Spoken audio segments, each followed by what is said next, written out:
직장에서 여자에 대한 어떤 편견을 갖고 있는 한번 볼게요.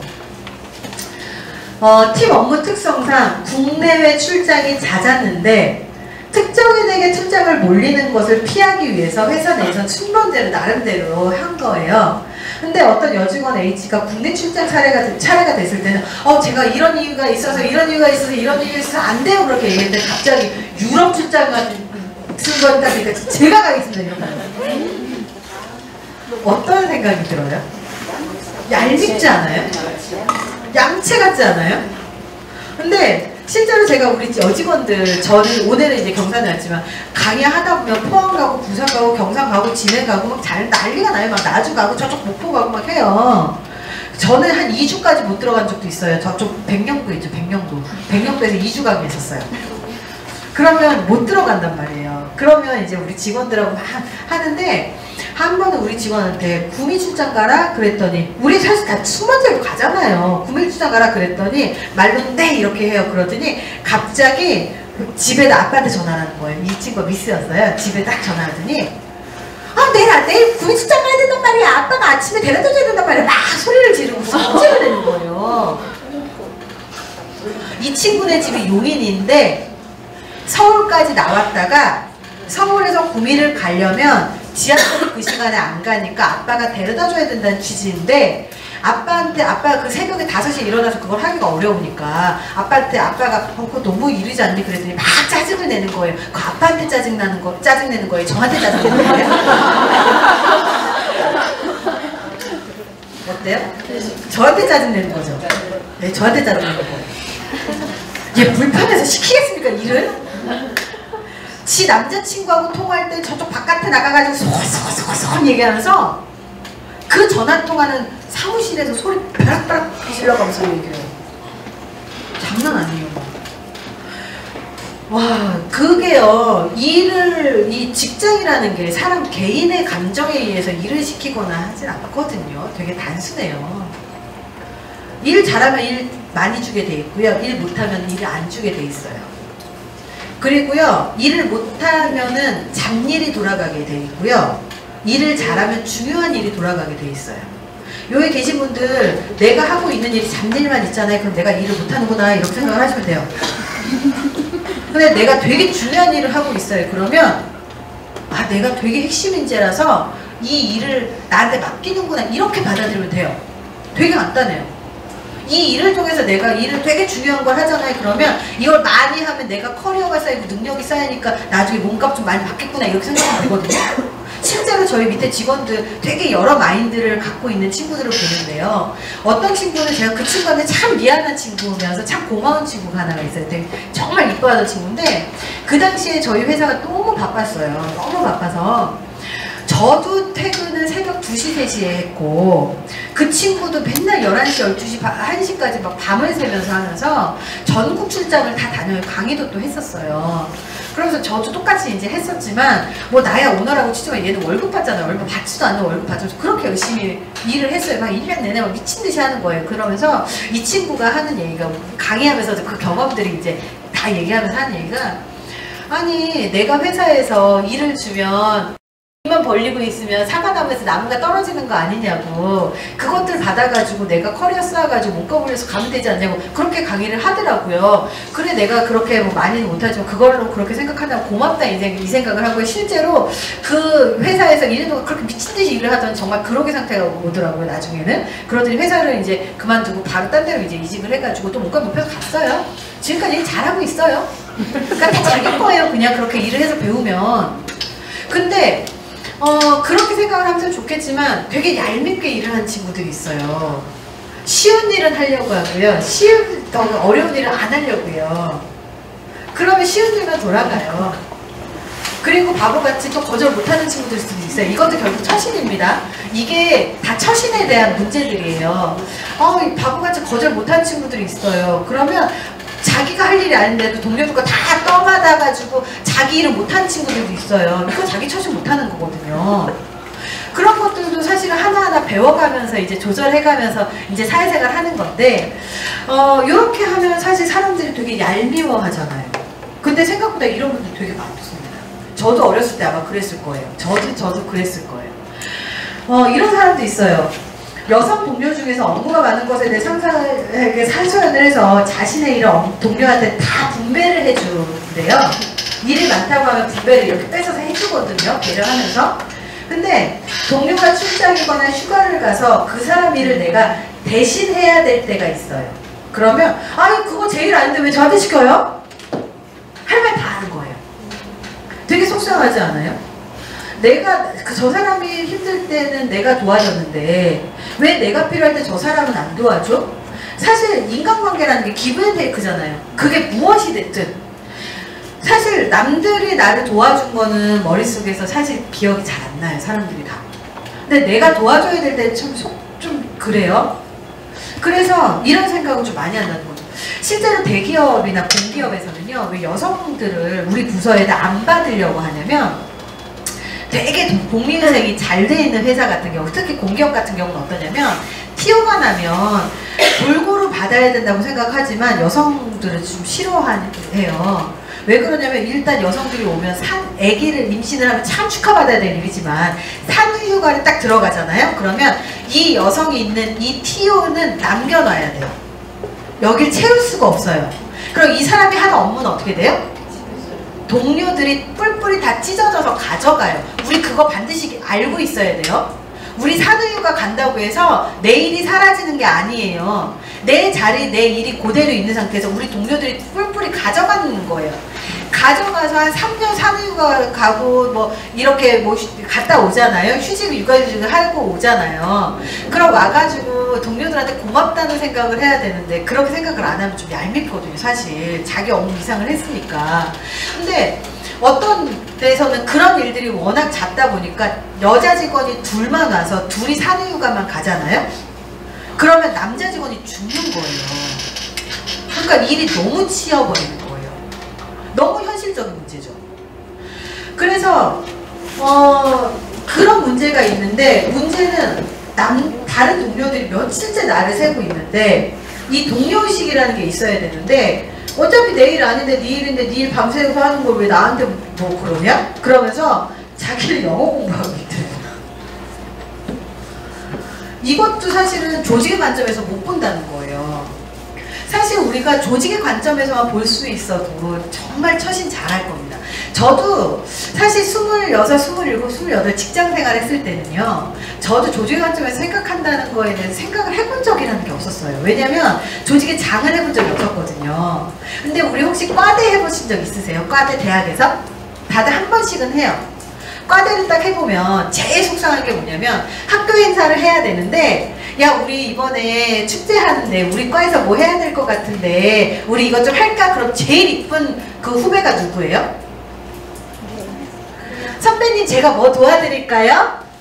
제가 뭐 하면 될까요? 요렇게 먼저 얘기해주는 후배가 진짜 이뻐요. 근데 제일 미운 후배가 어떤 후배예요? 뭐든지 말든지 하고 막 땡땡이 치고 도망가고 자기들끼리 술 마시는 것도 좋아하고 뭐 도와달라고 해도 아 알겠어요 말로만 하고 막 뺀질대고 이러면 되게 밉잖아요. 근데 조직도 똑같거든요.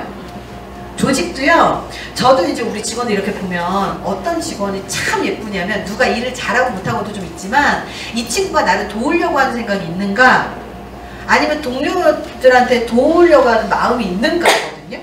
근데 사람이 기브앤테이크라는 걸 반드시 기억하셔야 되는 게 뭐냐면 남자 여자를 떠나서예요. 남자 여자를 떠나서 우리는 은근히 여자이기 때문에 이런 거 아니야 라고 생각을 해요. 제가 얼마 전에 우리 그 외교부 장관 그 여자분 계시죠?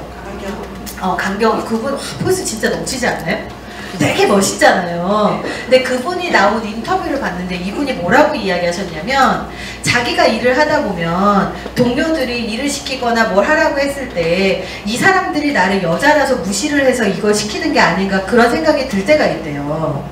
사실 우리도 그럴 때 있거든요. 저 어렸을 때 직장 들어가서 손님 오면 커피 타라고 했을 때 그런 이야기 들으면 저도 그때 그랬어요. 내가 여자라서 커피 타러 온 거 아니야? 아무도 그런 생각을 안 하는데 나 혼자 피해의식이 있는 거예요. 근데 사실은 생각을 해보면 내가 여자라서 커피를 타는 게 아니고요. 직장 상사가 편하게 시킬 수 있는 막내기 때문이었더라고요. 그리고 내가 막내를 딱 벗어나고 또 막내가 생기잖아요. 그럼 또 편하게 이런 것도 시켜요. 왜냐면 어차피 이 막내 들어오잖아요. 그럼 시킬 일이 그거 말고는 없어요. 할 수 있는 능력이 없기 때문에. 그렇잖아요. 능력이 없잖아요. 나는 능력이 있을 거라고 생각하지만 얘가 마케팅을 하겠어요? 뭐 기획안을 짜겠어요? 뭐 매출을 올리겠어요? 할 수 있는 게 사실 없어요. 그래서 할 수 있는 거 복사하는 거, 커피 타는 거 하고 이런 거를 통해서 회사 돌아가는 거 한 1, 2년 정도 쭉 보면서 이 비즈니스 마인드를 갖추라고 한 2년 정도 그런 잡일을 시키는 거거든요. 선배들 쫓아다니면서 선배들 하는 걸 봐라 이런 의미예요. 근데 내가 여자라서 저런 거 시키는 거 아니야?